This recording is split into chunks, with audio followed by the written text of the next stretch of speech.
we can kind of predict how students are going to perform on the STEP, and it's really because of those NBME exams, which, for those who don't know, the National Board of Medical Examiners writes the USMLEs, and we have their exams, which our students take through the first 4 semesters. Can you provide a little bit more information around that, Dr. Welke? The NBME has a customized assessment service, which is a bank of like over 10,000 questions. And you have to be authorized, you have to be approved to utilize it. And so what I think is so special here at WAUSM is we have that privilege. It's a privilege for us to use this NBME bank. And what these questions are is they're all step 1 questions. And so from your very first semester, you're going to have 4 NBME exams a semester for the first 4 semesters. So from your very first exam, it's step 1 questions. And that might sound really intimidating, right? It's really intimidating. But what the faculty do is we go into a room and we do something called blueprinting.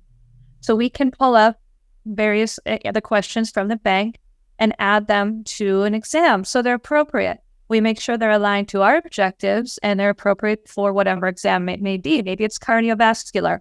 Maybe it's GI, gastrointestinal, and nutrition.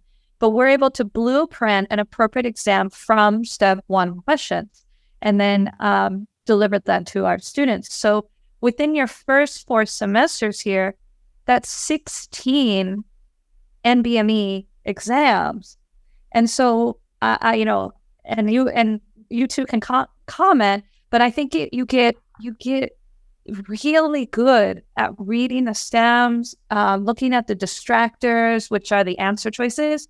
And by the time you're past 4th semester, like, I've got this because I've been doing this for so long and I've taken 16 of these exams. And I think it's just really important.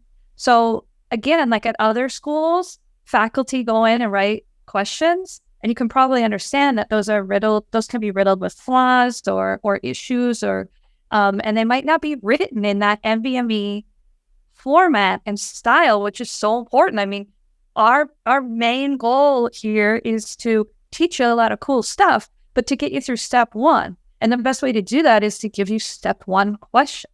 And this is the first school that I've been in at where we've had the privilege to utilize this bank. And I think it's one of the most incredible things that we're doing here. I was a little floored, quite frankly, when we had first semester students taking NBME questions, the step 1 questions, and outperforming the national cohort on those questions. You don't often see that. For those of you who aren't that familiar with step 1, it's usually taken at the end of the preclerkship curriculum, or the end of the basic science period of time, or the end of the second year. All of those things go together. So we had students their very first semester outperforming students who were taking it at year 2. So I think that's amazing.